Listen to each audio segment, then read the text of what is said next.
Hello and welcome to the lecture series on Indian economy for civil services. In the previous classes, we have seen the definition of economics, the working definition of economics, and thereafter we have seen how do we organize an economy per se.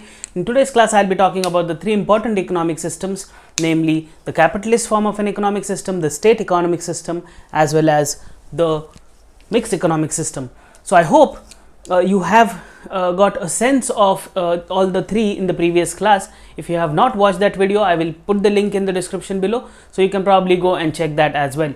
So let's get started. First is the capitalist sort of an economy. This came up with the work of Adam Smith, which is very popularly quoted in economic literature, Wealth of Nations, or an Enquiry into Nature and Causes of Wealth of the Nations, published in 1776. He said that there shouldn't be heavy government regulation in terms of commerce as well as industry. He said that there should be least government interference or intervention, to be very precise, and therefore he stressed on something called as division of labor, meaning thereby division of labor means only one individual shouldn't do all the things in a factory setup. There should be a division of work with respect to different sort of labors. For example, let us look at a shoemaking industry, to be very precise. So therefore, the leather cutting is done by one individual, the leather stitching is done by the next individual, the console or the sole is done by the third person, and this is how you look at something called as division of labor. And as I have told you, he looked at something called as least government intervention or laissez-faire, LAISSEZ-FAIRE. This is a sort of a policy which means least government intervention. So this is what the capitalist sort of an economy looks like from the Adam Smith's work, which is the Wealth of the Nations. Furthermore, he proposed that there is an invisible hand which operates in a market or which leads an economy to equilibrate, meaning thereby he thinks that there is a invisible hand which is working, that is the hand of demand as well as supply, that helps us to equilibrate the economy in terms of price, in terms of employment and all of that. So this is what Adam Smith proposed when he talked about his capitalist sort of an economy per se. Then capitalist economy is also known by certain different names. They are private enterprise system or free enterprise or market economy. So I hope the idea of capitalist sort of an economy is pretty much clear with the sense that it evolved from the works of Adam Smith in 1776 and then moved towards the invisible hand of demand and supply operating in an economy which helps the economy to equilibrate. So this is how you look at the capitalist sort of an economy. So I hope the idea is pretty much clear. Let us now look at the state sort of an economic system. The state economic system, the idea of the same is rooted in the works of Karl Marx. He was a German philosopher, to be very precise, and his works were in the direction wherein he said that states should have the major control of all the assets as well as resources available in an economy. We can look at the state economy from two different perspectives. One is called as the socialist sort of an economy, which we have seen in USSR, and there is a communist sort of an economy which is seen in China.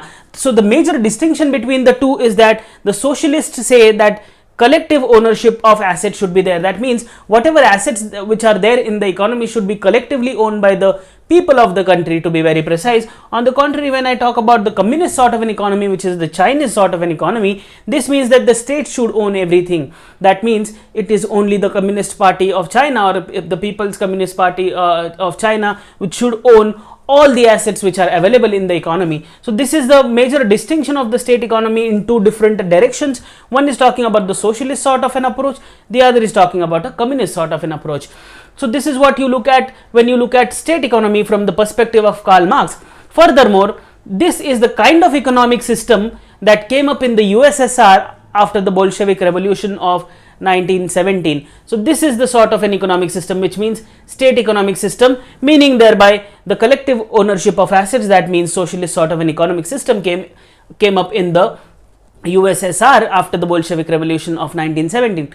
Next is the Chinese sort of an system which is talking about the communist ownership or the state ownership or the party ownership of different assets. In this sense, in the Chinese sense, you can talk that it is in a very comprehensive scale talking about the state economic system, because in this system, in the state economic system, primarily the best shape of the same is only available when we look at the Chinese sort of an economic system, which is the communist economic system. So I hope the idea is pretty much clear. Furthermore, this sort of a system is also known by different names. These names are centralized economy or centrally planned economy or non-market economy. Here we saw that market was playing an important role per se. Here there is no market playing an important role. It is the state who's playing an important role in the mature form, or it is the collective ownership of assets by all the individuals in the society who's playing a role. So therefore the state sort of an economic system, it looks like either in a very crude sense, it looks like either the USSR or the Chinese system, but in a very developed sense or in a very best shape, it is looking like the Chinese sort of a system, which is communist economic system. So I hope the idea of state economy is pretty much clear. So now in the previous segments we have seen the capitalist sort of an economic system as well as the state sort of an economic system. In the third, we are going to look at something called as the mixed economic system. Now this approach was reflected in the works of John Maynard Keynes, who wrote the General Theory of Employment, Interest and Money. Now primarily his work is talking about the Great Depression of 1929, which happened in the United States due to demand crunch. So what he is saying is, for an economy to get out of depression, the government has to intervene or the government has to take part. Here when we look at the capitalist sort of an economy, here Adam Smith was talking about least government intervention. On the contrary, here Keynes is talking about there should be government intervention whenever the invisible hand, which was envisaged by Adam Smith, fails, then countries go into depression. So therefore, if the market system fails, Keynes says that the government should start intervening and then make sure that they take out the economy out of depressions. So Great Depression, what happened? The government intervention is needed was very clear in the works of John Maynard Keynes. Why? Because the self-correcting quality of market and invisible hand failed in the depression, which means the self-correcting mechanism which was envisaged by Adam Smith in his capitalist sort of an economy, and the invisible hand, which he was talking that the invisible hand will lead to something called as the state of equilibrium for an economy, that failed terribly in the Great Depression of 1929, and as a result of that, government intervention is a must thing, was envisaged by John Maynard Keynes in his work The General Theory of Employment, Interest and Money. Furthermore, Keynes also suggested that an increase in the government spending will boost demand for goods and services.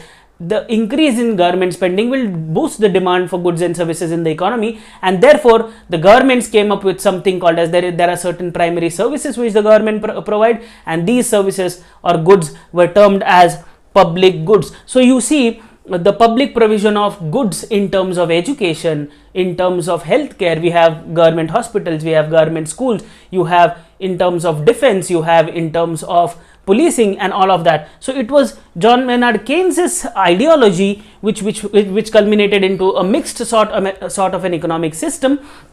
We see primarily this sort of an economic system in countries like India. On the contrary, the economic system which is envisaged by Adam Smith as capitalist sort of an economic system is seen primarily in United States of America, and the state economy in its best shape is seen in China, and it was erstwhile USSR. If you have known the history of Soviet Russia, so you will know that this sort of a thing which is very primary stage of the development of Russia, which we see now, the primary stage was USSR, and then you see a sort of a state economic system in the case of USSR. So I hope the idea of capitalist sort of an economic system, the state sort of an economic system, as well as the mixed sort of an economic system is pretty much clear. Please stay tuned. Thank you.